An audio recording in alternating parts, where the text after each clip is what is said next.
Before I even begin this video, I want to give you a little insight on the creation of this series for Destiny. When I set out a few months ago to do another BluePrint series, I did so knowing a number of things I wanted to see changed, and I had an idea of all the topics I wanted to cover from day one. One of those topics was downloadable content, which I knew from the very beginning was going to be changed into something different. I had an idea of what I thought Destiny should do with their DLC, but I also know that I wasn't going to get to this video until well after the Dark Below released. And depending on how you look at it, that's a good thing and a bad thing. The good thing is, I was able to hold off on this video, wait until the Dark Below came out, and then do a video anally assaulting Bungie for being assholes. The bad thing is that the DLC was most likely going to take away my best idea of how DLC could have been rolled out. So essentially, I have two ideas in this video. One idea is what Destiny could have done with their DLC plans, and the other idea is what options they have now after releasing the Dark Below and eventually the bullshit that they want to call House of Wolves. So pop quiz, for those who've been around my channel long enough, which game did I play more than any other game in my PlayStation 3 collection? Obviously that's not exactly the hardest question in the world to answer, but those who've been around long enough know and either seen the Goodbye PlayStation 3 series know it was another alien-based game, Mass Effect 3. The co-op alone in that game was addicting, and as sad as it is to say, as broken as repetitive as their online portion was, I sank probably over 1,500 hours into the game. Maybe more, maybe 2,000 hours for all the times I disconnected in that motherfucker.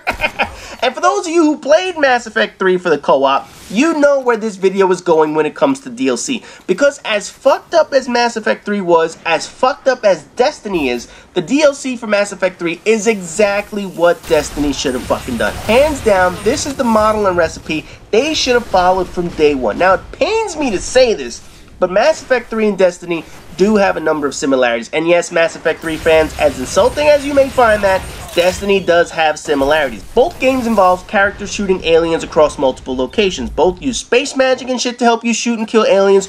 Both take place in a distant future where space travel is the norm, and both have co-op portions of the game that provide hours of entertainment. Both have an RNG reward system that hand out random shit which infuriates both of their fan bases, and we could go down to even the fucking terminology in this game, which was very similar to what they both use. Vanguard, Centurions, Banshee, Citadel, Terminus, all that other good shit. Now obviously, they do have major differences. A first-person shooter with little RPG mechanics to a third-person shooter with slightly better RPG options. One looks across the entire galaxy for locations to visit, the other has 4 fucking locations in their entire game. Mass Effect is basically a bunch of disjointed maps and geography that are completely linear, while Destiny is an open world where all the areas are pretty much connected. You had waves of enemies in Mass Effect 3's co-ops compared to raids we have here, as well as the repeat campaign missions and all that strike and patrol shit in Destiny. Mass Effect had Commander Shepard and a group of teammates with their own personality. Destiny has no personality. Mass Effect had a story with a shitty ending. Destiny had no story, but at least they had the same shitty ending. So yes, I'm well aware that there are glaring differences between the two games. However, this is all about the DLC. I said it countless times though, but Mass Effect 3 offered up free DLC to the co-op portion of the game. They offered paid DLC to the campaign portion of the game with extra story and whatnot, and I had no issue with Mass Effect 3 doing that. I thought it was fantastic, and even though they had microtransactions, which I'm going to address later in this video, the model that EA actually used for Mass Effect 3 was brilliant, utterly brilliant, and something games should have taken notice of, which is where Destiny comes in. There is no question, no arguing that the Dark Below was a fucking disappointment. The content itself isn't the problem, but Activision and Bungie marketed this more as story and content and selling it to people for $20 a piece or $35 as a package deal, but that was pretty much fucking disgusting. Absolutely not worth the money in no way, shape, or form, regardless of how fun the content was. The biggest issue that everyone will argue is that this was cut content. While we'll never have 100% proof that the content was cut from the game, there is plenty of circumstantial and common sense evidence that points in that direction. At the very least, we know that parts of the maps were already in the game, like the Jovian Complex for Omnigul, Seraphim Vault, and places we haven't even visited yet, like Trader's Catch, or that area under Mars that seems to be under construction and shit like that, but not fully completed, or King's Watch. Bungie cannot deny there is geography already in this game, and all of it takes is a patch to add enemies and change that motherfucker. For fuck's sake, King's Watch is going to be a storyline mission in the next DLC, and they already have an Ultra Captain there as a placeholder. The fuck, man? They didn't even make the place empty. They just threw that asshole in there for people to get into and fight that bitch.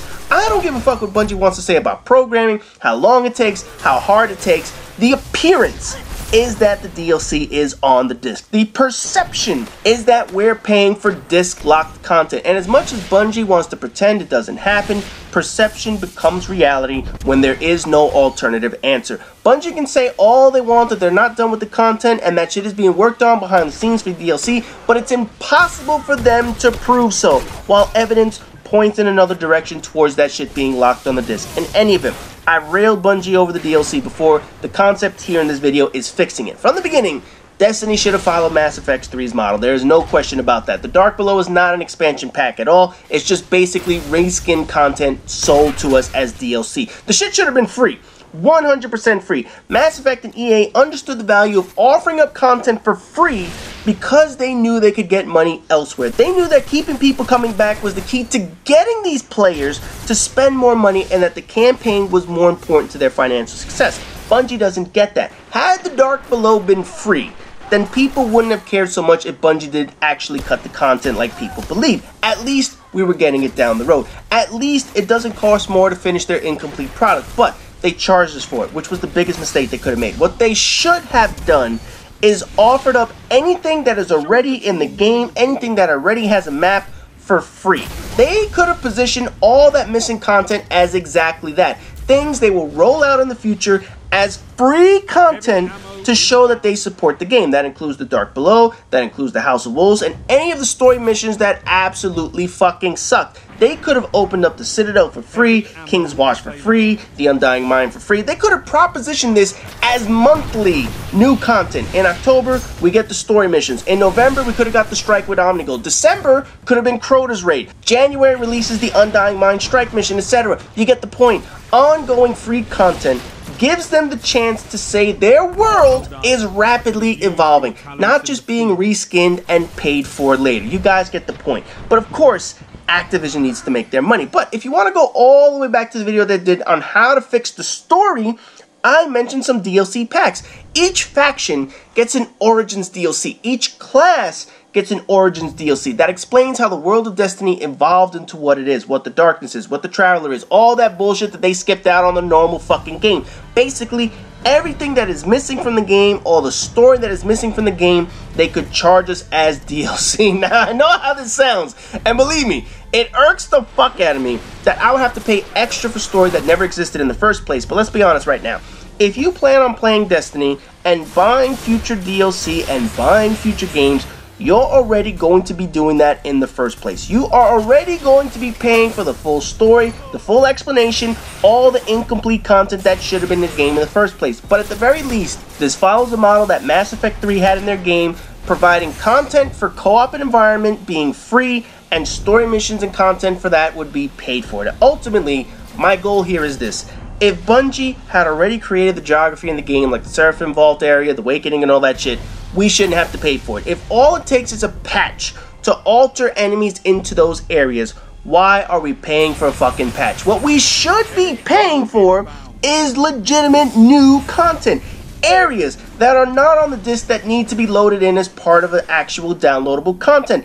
Enemies that are brand new that we have not seen that are not on the disc. Stories and locations that we don't have now. Additional places that they plan on having us visit, such as Saturn, Europa, and Jupiter. Maybe even fucking Mercury, since we have a goddamn Crucible map on that motherfucker. Or even new subclasses, which many people expect is coming in that common expansion, whatever the fuck that shit is. Or even, fuck it, a fourth character or a fourth power type. Give me a fourth character who brings a completely different power set to the world, and you have a shitload more content to actually offer people. To me, that's DLC. That's how you sell an expansion with actual expansion material to the game. And I could go on with all these ideas that they could have done or could have offered in the game for content purposes, but the reality is not a single fuck would have been given if I did. This is the concept that Bungie and Cuntavision should have followed from the beginning, but they didn't. Essentially, they're selling us areas that feel like they were part of the initial vision and cut to make additional money. But they're not obviously refunding people that money. It leads me to the second part of the video and what they should do going forward. Obviously, copying Mass Effect 3 is now out the window. They already fucked up the content and the pricing and essentially dug themselves into a hole with the limited content and making people pay extra for it. The business model was absolutely horrible, and the only thing it was good at was pissing off their fucking fans. It's the exact opposite of what they wanted to do when it comes to the content. So if they really want to make this up to the fans and show that this game isn't just a pure money grab, then their best option is to let this season pass carry over to future DLCs. If you paid the $35, then the next packs you get should be free whenever they release them. Based on the rumors and the leaks and all that other shit that we've seen, it appears we have a few more expansion packs coming in the future. We have a major one called the Comet that is coming, and then after that, there are 2 other smaller DLC packs that will follow. Chances are for the Comet, they're going to ask for $40, and for that Season 2 DLC, they're going to ask for another $35. Those smaller DLC packs should be fucking free. I know they won't, but if they want to keep their customers happy, they might want to reconsider that. The $35 season pass that people bought that was labeled for Season 1, which basically sounds like they're going to have a Season 2 DLC, had a price tag full of bullshit. That Season 2 pass should never, ever exist. It should be carried over from this pack and turned into a full season pack for all 4 small DLC packs. The Comet should be priced out as normal if it's actually an expansion part of the game, but the rest of this shit should not be charged for extra content already on the fucking disc. Now, the final thing to discuss is microtransactions. In all honesty, I have never had an issue with microtransactions as long as it's not paid to win. I don't care if someone wants Techno Kitty gun camo for Call of Duty. I don't care if you want a pink parachute in Battlefield. So if Activision ever decided to actually add microtransactions, I would hope it's for minor things that do not affect the game. Emblems, shaders, ships, sparrows, whatever. I'm even fine with them offering up glimmer payments because that shit really doesn't bother me. However, what I would never sell through microtransactions are guns and armor. Not a chance. Even though that shit is random, there is no fucking way I would let people just outright buy guns. I think it's a stupid fucking idea. With Mass Effect 3, EA had microtransactions, and essentially, it was a way to buy a chance at something random. You could pay $2 to $3 to get a chance at receiving something good. It wasn't guaranteed. And even then, since Mass Effect 3 had no multiplayer against other people, it really didn't affect you if someone went out and spent actual money on in-game garbage. Those microtransactions that dumbasses fucking bought, that pretty much funded all the free DLC packs we got in the future. So the idea was well worth it because idiots who bought that cheap shit made the DLC free for me. I got all my shit without paying a dime, but the people who did pay, they gave EA the money that they probably would have ended up charging for the DLC anyway. So with Destiny, I wouldn't have an issue with that. Matter of fact, I think it's a great idea to implement because the perceived money that Activision could lose by offering people these free DLC packs in the future and get rid of that Season 2 DLC pass bullshit could be compensated through microtransactions. While it might not recover all their money they made on the DLC, well, let's be honest, these motherfuckers made how many hundreds of millions of dollars on this goddamn game? Yeah, I don't want to hear it. Making this game a DLC-heavy content package is completely laughable and pathetic when you consider how little they actually had in this fucking game. Destiny could really follow the same exact route that Mass Effect 3 had when it came to microtransactions. Meaningless DLC for cheap swag that has absolutely no bearing on the balance of the game, all to fund the free DLC that the game should have received in the first place. The options for microtransactions are endless too, you know, from different hairstyles to your character, to the different dances your character can do instead of the same ones we have over and over and over again. Sparrows, bumper stickers to put on the sparrows, like unless you're a hemorrhoid, you need to get the fuck off my ass.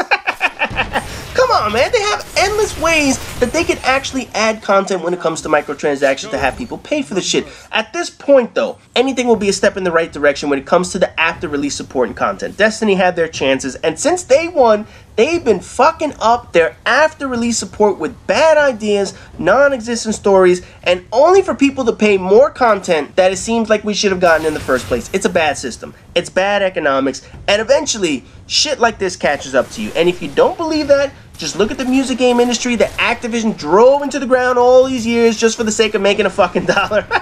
I think they're bringing back Guitar Hero and Rock Band or whatever that little shit is. But look at how many years it took for that to recover because people got tired of having that shit shoved down their throats. That's exactly what will happen to Destiny if Bungie doesn't get their shit together. In all honesty, it's bad business when you care about the dollar you can make today as opposed to the hundreds of dollars you can make every day if you just be patient. Money now doesn't mean money will come later.